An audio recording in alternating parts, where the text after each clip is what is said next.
बहुजन समाज की हर खबर पाने के लिए सब्सक्राइब करें अम्बेडकर पीपल्स वॉइस और बेल आइकन दबाएं। विश्व के सभी मेरे साथियों को हजरत अम्बेडकर की ओर से जय भीम, नमो बुद्धाय। द अनटोल्ड अम्बेडकर के 7वें भाग में आप सभी लोगों का स्वागत है। यह बात है डॉक्टर बाबा साहब अम्बेडकर जी के ड्राफ्टिंग कमेटी के चेयरमैन पद पर जाने की। कई सारे लोगों को आज यह तक पता नहीं है कि बाबा साहब अम्बेडकर भारत के देश के संविधान को लिखने के लिए ड्राफ्टिंग कमेटी के चेयरमैन पद पर कैसे गए।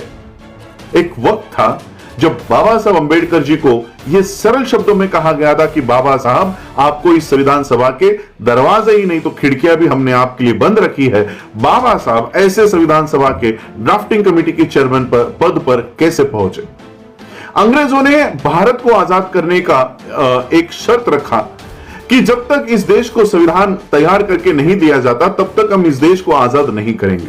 और इसीलिए 1946 में इन लोगों ने, अंग्रेजों ने संविधान सभा का गठन किया। 298 मेंबर्स की यह संविधान सभा, ये 298 मेंबर्स के लिए चुनाव होने वाले थे और चुनाव से जीतने वाले सदस्य ये भारत के संविधान को बनाने की प्रक्रिया में शामिल होने वाले थे। बाबा साहब को इस बात का पता चला। बाबा साहब ने बंबई से इस संविधान सभा में जाने की तैयारी की।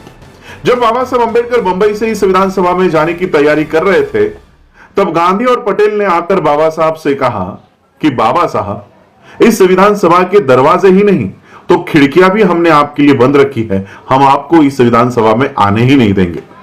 बाबा साहब व्यथित होकर यह सोच रहे थे कि किसी भी हालत में मुझे इस संविधान सभा में जाना चाहिए। अगर मैं इस संविधान सभा में नहीं गया तो इस देश के लोगों के लिए सुरक्षा कवच तैयार नहीं कर पाऊंगा।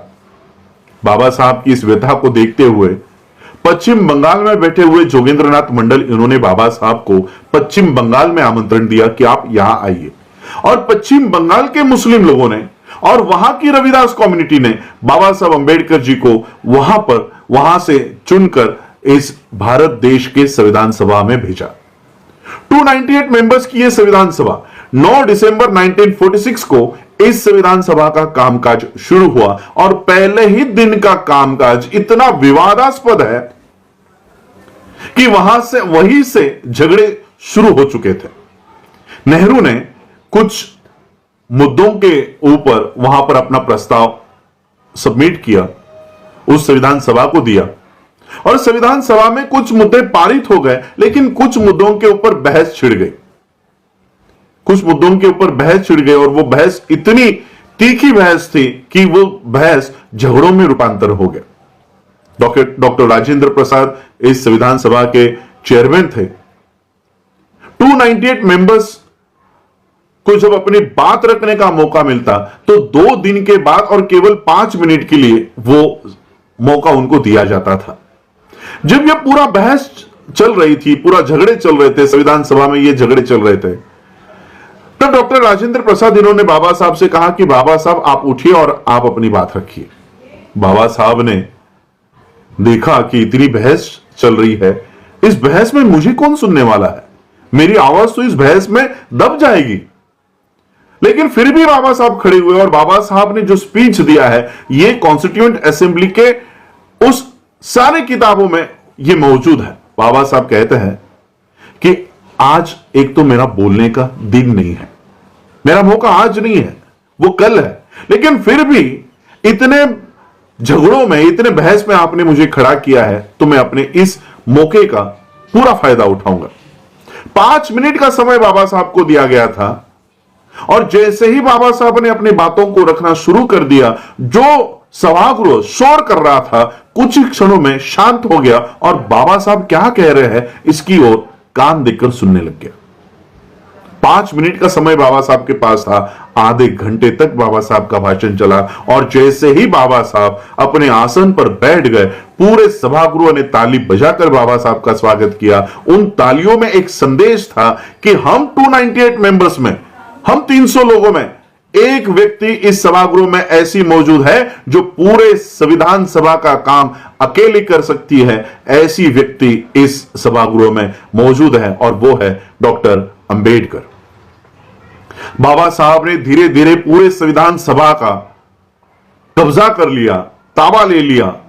कोई भी सवाल हो, कोई भी मुद्दा हो, कोई भी बहस हो, पूरा सभागृह बाबा साहब के पास देखता कि बाबा साहब अब आप इसके ऊपर हल निकालिए। लेकिन यह बात नेहरू को हजम नहीं हो रही थी।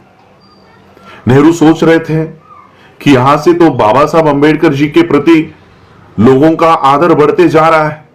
नेहरू ने वहां पे एक षड्यंत्र किया।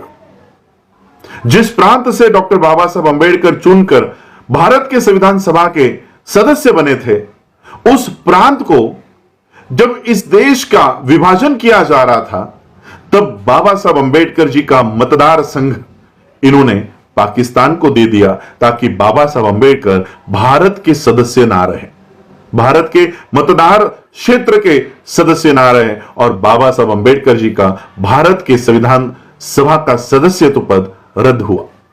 बाबा साहब को इस षड्यंत्र का पता चल चुका था, और इसलिए बाबा साहब ने नेहरू या गांधी के सामने हाथ फैलाने के बजाय, कोई मांग करने के बजाय, बाबा साहब अंबेडकर जी ने रामसे मैकडॉनल्ड को पकड़ा और कहा कि नेहरू ने मेरे साथ षड्यंत्र किया है और मेरी सदस्यता रद्द हो, इसलिए जानबूझकर मेरा मतदार क्षेत्र ये पाकिस्तान को दे दिया है।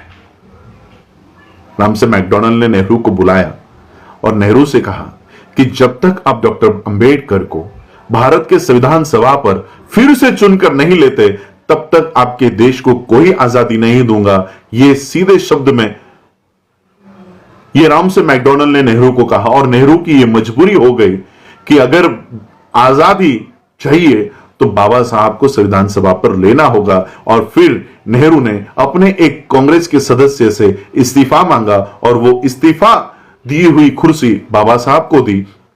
बाबा साहब फिर से इस भारत के संविधान सभा के सदस्य बन गए, और देखते देखते बाबा साहब अंबेडकर पूरे भारत के संविधान सभा के ड्राफ्टिंग कमेटी के चेयरमैन पद पर गए। 2 साल 11 महीने 18 दिन तक लगातार बाबा साहब अंबेडकर जी ने एक एक आर्टिकल को 15-15 दिन व्यतीत करते हुए, बिताते हुए इस देश का ही नहीं, भारत के देश का ही नहीं, विश्व का गौरवशाली संविधान बाबा साहब अंबेडकर जी ने 26 नवंबर 1949 को डॉक्टर राजेंद्र प्रसाद इनको सौंप दिया, और भारत को विश्व का गौरवशाली संविधान प्राप्त हुआ। जय भीम, जय भारत।